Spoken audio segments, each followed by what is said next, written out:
Hello students, welcome back to our channel general studies with Noop K Verma. हम कर रहे हैं इंडियन पॉलिटी, और इंडियन पॉलिटी के अंदर हम बात करेंगे PYQs की, जो कि आपके डिफरेंट एग्जाम्स के अंदर आए हुए क्वेश्चंस को हम यहाँ पर कंपाइल करके सब्जेक्ट वाइज क्वेश्चंस को यहाँ पर मैंने आपके लिए लाया हूँ। तो this is the part 1 of the Indian polity PYQ।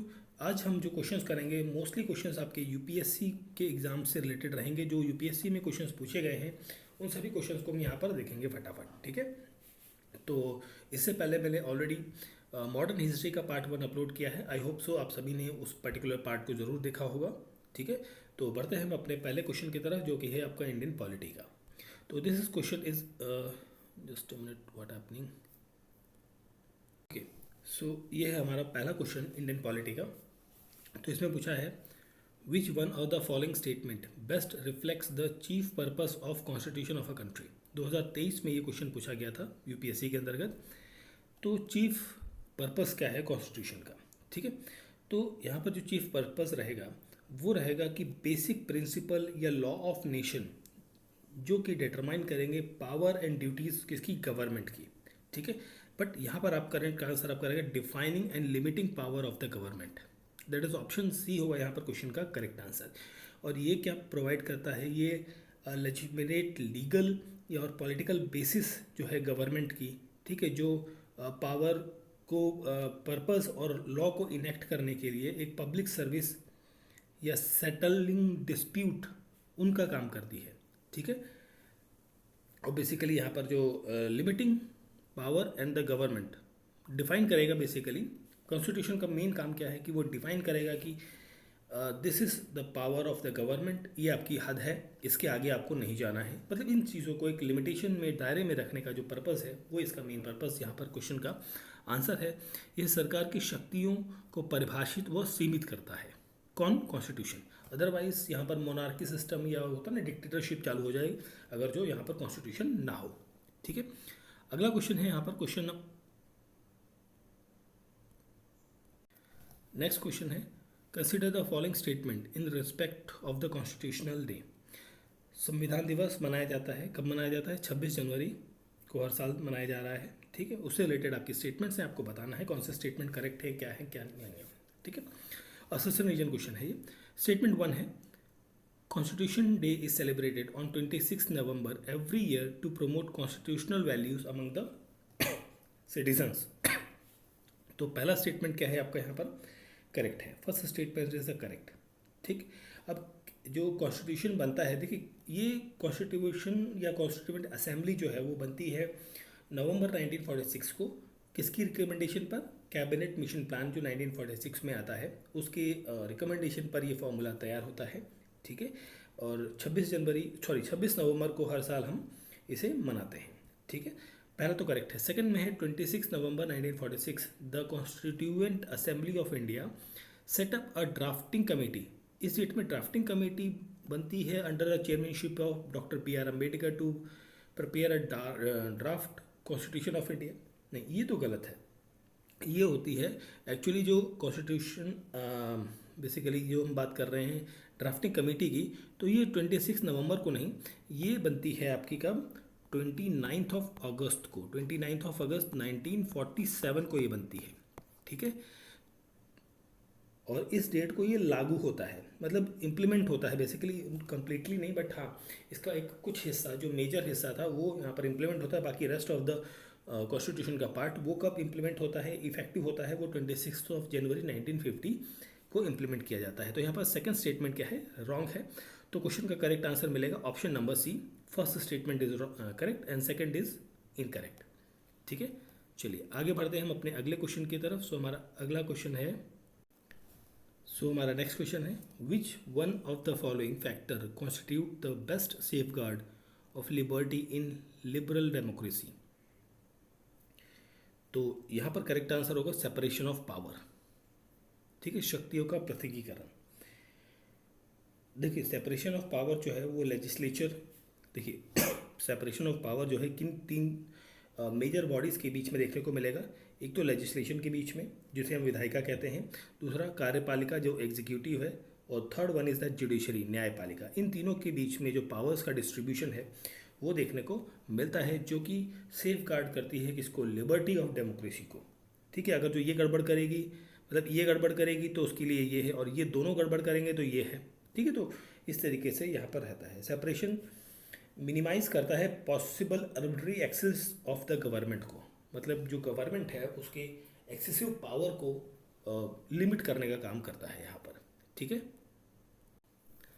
Next है with reference to India consider the following statement. Okay, this is the question, I think 4 होगा, है ना। ठीक है, फर्स्ट स्टेटमेंट आपको बतानी है और करेक्ट स्टेटमेंट आपको यहाँ फाइंड करनी है। Okay, there is only one citizenship and one domicile. बिल्कुल ये करेक्ट है, भारत के अंदर सिंगल सिटीजनशिप है और वन डोमिसाइल है। आप एक देश के नागरिक हैं और किसी एक ही राज्य की डोमिसाइल आप ले सकते हैं, चाहे उत्तर प्रदेश हो, बिहार हो, झारखंड हो, दिल्ली हो, बंगाल हो, कहीं के भी हो, एक ही स्टेट की आप डोमिसाइल ले सकते हैं। ठीक है, a citizen by birth can only became the head of the state. अब यहाँ पर ये स्टेटमेंट क्या है, गलत है। ये स्टेटमेंट लागू होती है यूएसए के इलेक्शन के अंदर, presidential election. Head of the state की हम बात कर रहे हैं, that means president of the state, president of the country, इनकी बात कर रहे हैं। तो बाय बर्थ नहीं, यह नेचुरलाइजेशन के थ्रू भी अगर जो कोई सिटीजन बनता है देश का, तो वो भी प्रेसिडेंट बन सकता है देश के अंतर्गत। ठीक है, थर्ड है a foreigner once granted the citizen can not be deprived it under any circumstances. बिल्कुल नहीं, ये भी गलत है आपका। अगर जो कोई फॉरेनर, सपोज कोई ब्रिटेन का व्यक्ति है, वो भारत में आके रहता है और उसने भारत की नागरिकता ले ली, और लेने के बाद अगर जो वो किसी गलत कामों में पाया जाता है या एक देश के विरुद्ध कोई कार्य करता है, तो उसकी नागरिकता छीनी भी जा सकती है। ऐसा नहीं कि एक बार दे दी गई तो उसकी नागरिकता छीनी नहीं जा सकती। ठीक है, इट कैन बी हैपन। तो ये गलत है, करेक्ट पूछा गया था तो ओनली 1 रहेगा, ऑप्शन ए करेक्ट आंसर यहाँ पर रहेगा। ठीक है, ओके। अगला क्वेश्चन है what was the exact constitutional status of India as on 26 जनवरी 1950। कॉन्स्टिट्यूशन का स्टेटस क्या था 26 जनवरी 1950 को। तो यहाँ पर हम बात करें तो इसका जो स्टेटस था, यहाँ पर एक प्रियम्बल था। प्रियम्बल अडॉप्ट करता है कॉन्स्टिट्यूशन को on 26 of November. Preamble and constitution को अडॉप्ट किया जाता है 26 ऑफ नवंबर को 1946 के अंतर्गत, 1949 के अंदर, नॉट 49 के अंदर, और इफेक्टिव होता है 26 ऑफ जनवरी 1950 में। यहाँ पर डिक्लेयर किया जाता है India as a sovereign democratic and republic, sovereign democratic and republic. Option B होगा यहाँ पर करेक्ट आंसर। बट यहाँ पर जो सोशलिस्ट एंड सेकुलर वर्ड है, ये 2 वर्ड ये ऐड किए जाते हैं 42nd कॉन्स्टिट्यूशनल अमेंडमेंट एक्ट के तहत, जो कि 1976 में होता है। ठीक है, जिसे इस पर्टिकुलर एक्ट को मिनी कॉन्स्टिट्यूशन भी कहा जाता है, और जो नेशनल इमरजेंसी लगी थी देश में, उस टाइम पर ये चीज़ें ऐड ऑन होती हैं। दैट इज ऑप्शन बी होगा यहाँ पर क्वेश्चन का करेक्ट आंसर। अगला क्वेश्चन है constitutional government means. Constitutional government का मतलब क्या होता है? इसका मतलब होता है government limited by terms of constitution. Government जो है संविधान की शर्तों द्वारा सीमित सरकार। ठीक है, मतलब गवर्नमेंट काम करेगी, वर्क करेगी, but under the constitution with limited powers and limited things. ठीक है, अनलिमिटेड पावर्स नहीं है यहाँ पर। ठीक है, तो ऑप्शन डी होगा यहाँ पर क्वेश्चन का correct answer. Next question, the preamble of constitution of India. The preamble of constitution of India is, ये क्या है? Preamble of constitution of India is a part of constitution but has a no legal effect independently of the other part. मतलब part तो है but उसका कोई legal effect नहीं है। मतलब जो कॉन्स्टिट्यूशन के प्रियम्बल में मेंशन चीज़ें हैं उसके लिए आप कोर्ट नहीं जा सकते या उसको आप चैलेंज नहीं कर सकते अंडर द कोर्ट। ठीक है, अब यहाँ पर कुछ केसेस आते हैं, उन केसेस के बारे में हम थोड़ा सा देख लेते हैं। Constitution of preamble of the constitution जो है एक फंडामेंटल वैल्यूज़ और फिलोसफिकल थॉट्स है बेसिकली। ये हमें दर्शाता है या बताता है कि संविधान किन मूल्यों पर और किन चीज़ों को लेकर बना है। सुप्रीम कोर्ट में एक केस होता है जिसे कहते हैं बेरूबेरी केस। ठीक है, बेरूबेरी केस 1960 में होता है। इस केस के दौरान ये कहा जाता है कि preamble is not a part of the constitution. ठीक है, इसके बाद एक केस होता है 1973 में, बहुत फेमस केस है, लैंडमार्क केस कहा जाता है इसे, केशवानंद भारती केस। ठीक है, इसमें ये कहा जाता है कि प्रियम्बल जो है is a part of, preamble is a part of the constitution और it can be amended under article 368 जो कॉन्स्टिट्यूशनल अमेंडमेंट का हिस्सा पार्ट है, उसके तहत इसे अमेंड भी किया जा सकता है। ठीक है, ये चीज़, ये दो इम्पॉर्टेंट केसेस रहते हैं यहाँ पर। ठीक है, एंड केशवानंद भारती केस से ही एक टर्म कॉइन होता है जिसको कहा जाता है basic structure of constitution. Basic structure of constitution जो कि सुप्रीम कोर्ट ने कॉइन किया, मतलब ये टर्म इंट्रोड्यूस किया गया और टाइम बाय टाइम इस टर्म की डेफिनेशंस जो हैं वो बढ़ती जा रही हैं धीरे धीरे। ठीक है, तो ये चीज़ें रहती हैं। तो ऑप्शन डी होगा यहाँ पर क्वेश्चन का करेक्ट आंसर। अगला क्वेश्चन है हमारा यहाँ पर, क्वेश्चन ये है on the other hand other than the fundamental rights के अलावा। ओके, देखिए यहाँ पर हम एक टर्म की बात करेंगे, यहाँ पर हम एक टर्म की बात करेंगे, वो है Universal Declaration of Human Rights 1948।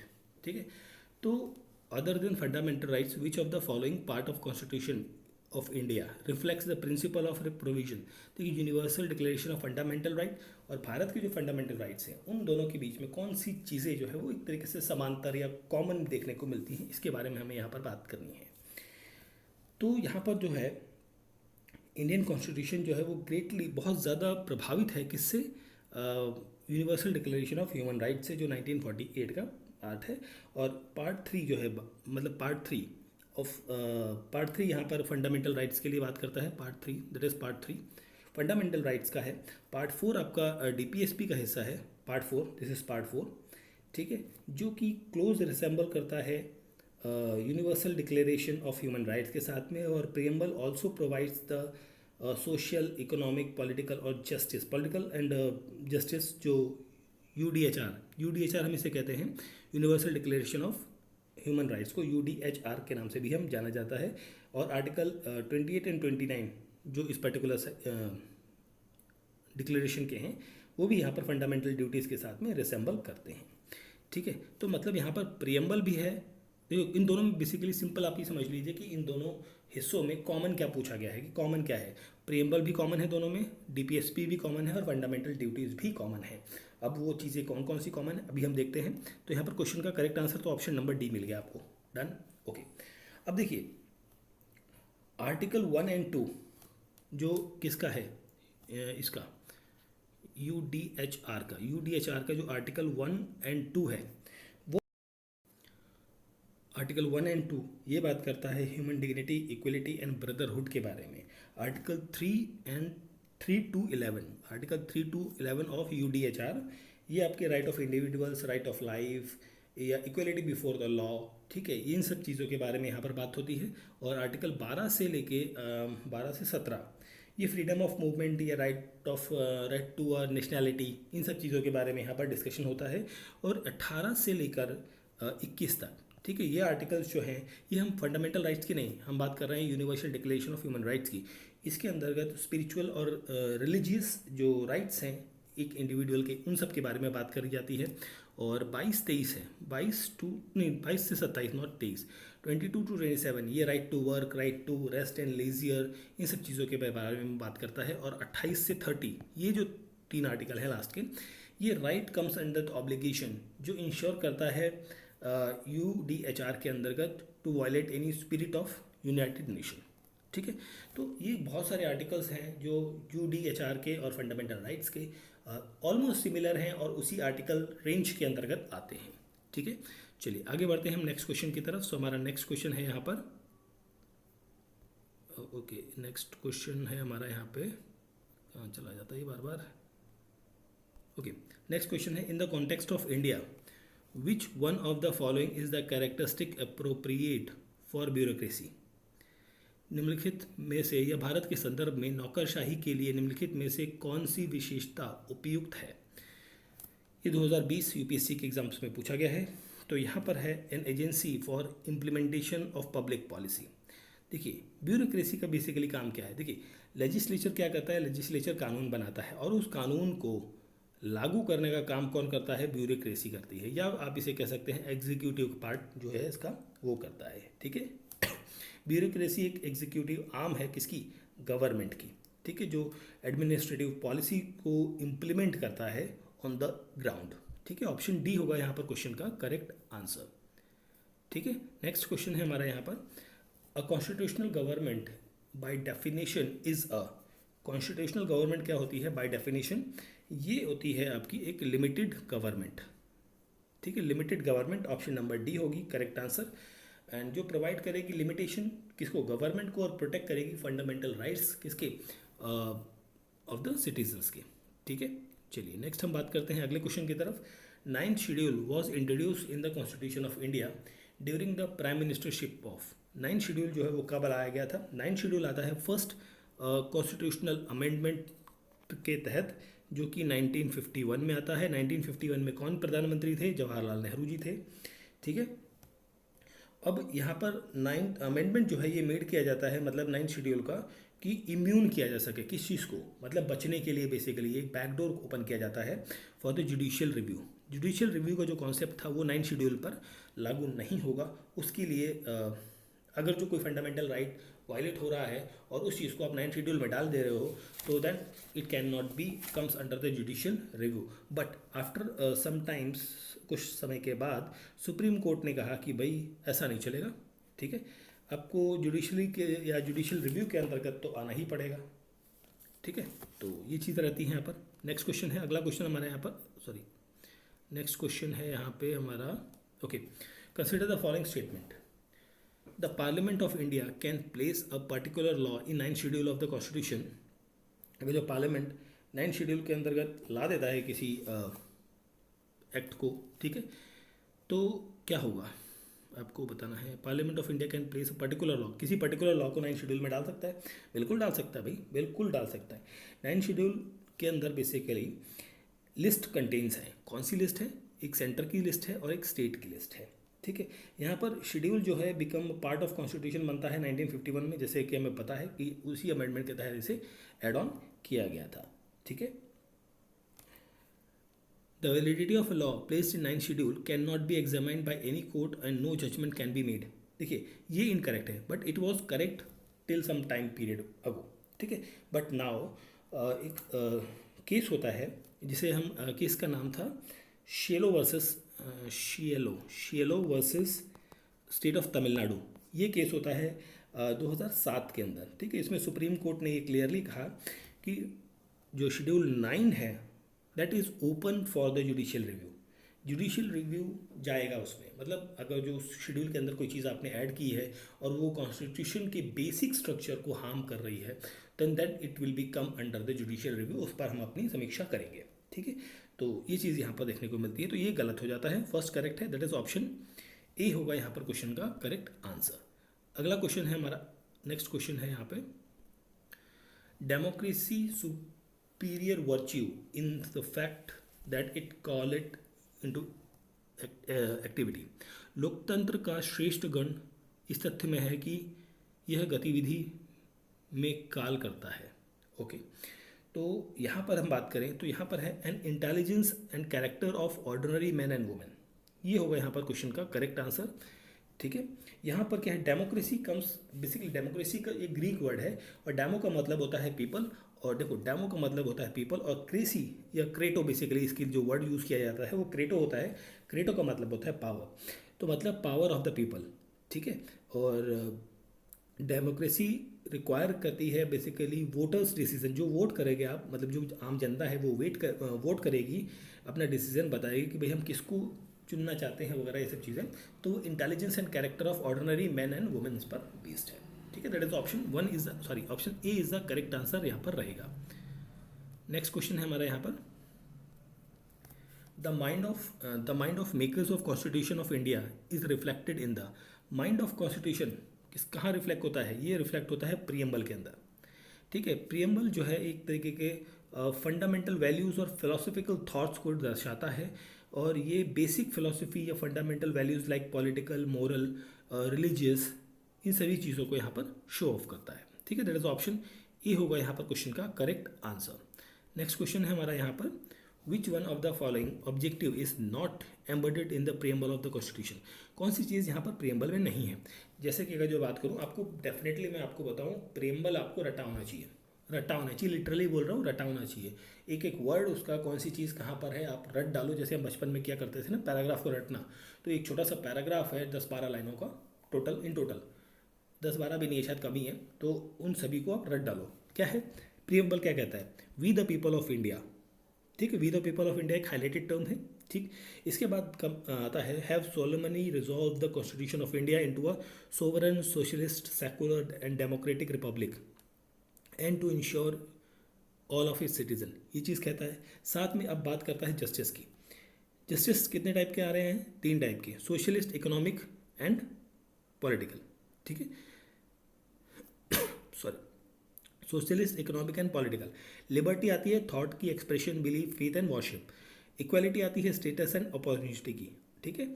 And to promote among them all fraternity, assuring the dignity of an individual and the unity and integrity of the nation. ये चीज़ इतनी पर्टिकुलर है आपकी प्रेम्बल के अंदर, और इस पर्टिकुलर जितनी चीज़ें मैंने आपसे बोली हैं अभी, उस चीज़ के अंदर लिबर्टी ऑफ थॉट मिलेगा। इकोनॉमिक लिबर्टी नहीं मिलेगा, इकोनॉमिक लिबर्टी की बात नहीं कही गई है। लिबर्टी जो है आपकी, ठीक है, लिबर्टी जो है थॉट की, एक्सप्रेशन की, देखिए लिबर्टी किसकी है, थॉट की, बिलीफ की, एक्सप्रेशन की, फेथ की एंड वर्शिप की है, ठीक है। लिबर्टी ऑफ एक्सप्रेशन है, बिलीफ है, थॉट है, इकोनॉमिक लिबर्टी नहीं है, नॉट पूछा गया था यहाँ से, ऑप्शन बी होगा क्वेश्चन का करेक्ट आंसर। नेक्स्ट क्वेश्चन है हमारा यहाँ पर,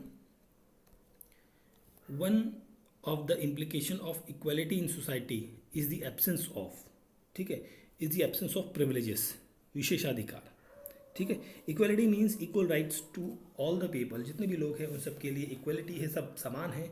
एंड द अबॉलिश करना, जितने भी स्पेशल राइट्स या प्रिविलेजेस हैं उनको यहाँ पर समाप्त करने की बात कर रहे हैं, तभी आप इक्वालिटी को यहाँ पर ला सकते हैं, ठीक है। नेगेटिव इक्वालिटी जो है वो अबॉलिश करेगी basically all the privileges and facilities to a person और एन इंडिविजुअल और कम्युनिटी को।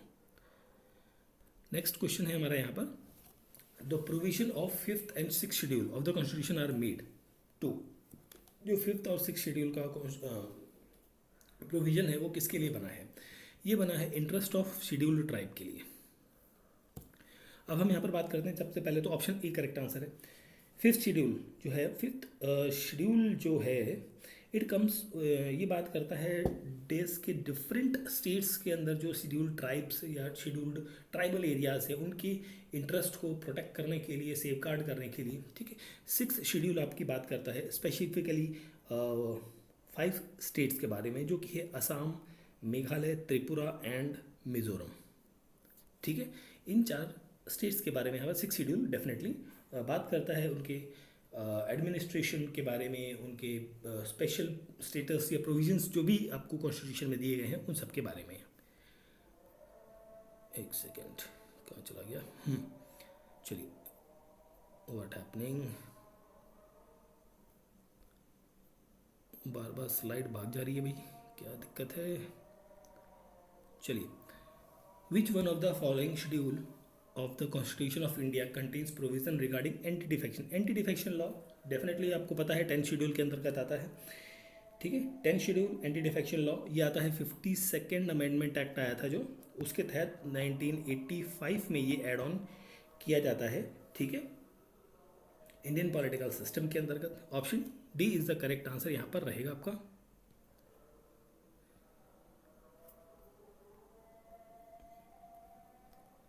Option D, economic justice as one of the objective of Indian constitutional has been provided in. Economic justice की जब हम बात कर रहे हैं, ये प्रोवाइडेड है in the Indian constitution as a provided in, sorry, economic justice as one of the objective, objective है इंडियन कॉन्स्टिट्यूशन के अंदर। तो इसका तात्पर्य क्या है, पहली बात तो ये है ना, तो इसका तात्पर्य ये है कि ये फंडामेंटल राइट है and the DPSP of the state policy के अंतर्गत ये चीज़ें मेंशन है, ठीक है। फंडामेंटल राइट एंड DPSP के अंदर ये चीज़ें मेंशन है। ऑप्शन सी होगा यहाँ पर क्वेश्चन का करेक्ट आंसर। सो ओह ये छूट गया, ओके, ये तो हमारा क्वेश्चन हो गया, ये क्वेश्चन एक छूट गया था, इसे भी देख लेते हैं। वही मैं सोच रहा था कुछ तो मिसिंग हो रहा है ना। चलिए, उसके बाद उसको देखते हैं दोबारा से। The government enacted the Panchayat extension of scheduled area PESA act into the 1996, which one of the following is not an objective, इसका ऑब्जेक्टिव नहीं है। तो to create autonomous region in tribal area, ये क्रिएट करना इसका ऑब्जेक्टिव नहीं है। Option C होगा यहाँ पर करेक्ट आंसर। तीसरा एक्ट एक सेंट्रल लेजिस्लेशन है जो एक्सटेंड किया जाता है प्रोविजन ऑफ द पंचायत को, जो 9th शेड्यूल के अंतर्गत आती हैं चीज़ें, ठीक है। ये लोकल सेल्फ गवर्नेंस को प्रमोट करने के लिए, इन सब चीज़ों के लिए ये चीज़ आती है, ठीक है। एंड यहाँ पर हमारा जो क्वेश्चन था ये वाला, जिसमें हमने बात करी थी फंडामेंटल राइट, और इसके अंतर्गत नहीं, सॉरी मैं गलत कर गया था, एक सेकेंड रुको जरा, ठीक है, okay. Economic justice, fundamental right और डीपीएसपी में, दोनों में तो कहाँ है भाई, दोनों में नहीं है, प्रियम्बल और डीपीएसपी में है, फंडामेंटल राइट में है ही नहीं, ठीक है। इकोनॉमिक हुआ करता था but now it is not the part of this much, तो ऑप्शन बी होगा यहाँ पर करेक्ट आंसर। इकोनॉमिक जस्टिस जो है वो non discrimination between people on the basis of economic factor की बात करता है। टर्म जो जस्टिस है प्रियम्बल के अंदर, वो 3 डिफरेंट चीज़ों को डिफाइन करता है, social, economic and political justice को, ठीक है।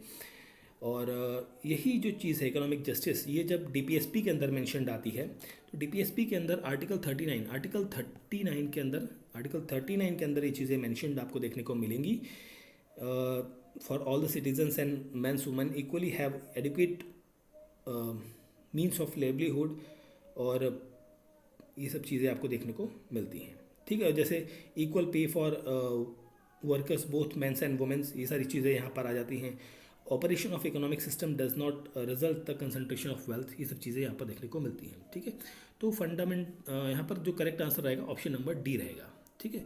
सो इस पर्टिकुलर सेशन के अंदर हम इतने ही क्वेश्चंस को करेंगे, बाकी नेक्स्ट अगले बाकी जो क्वेश्चंस हैं उनको हम नेक्स्ट पार्ट के अंदर कवर करेंगे। Thank you for watching.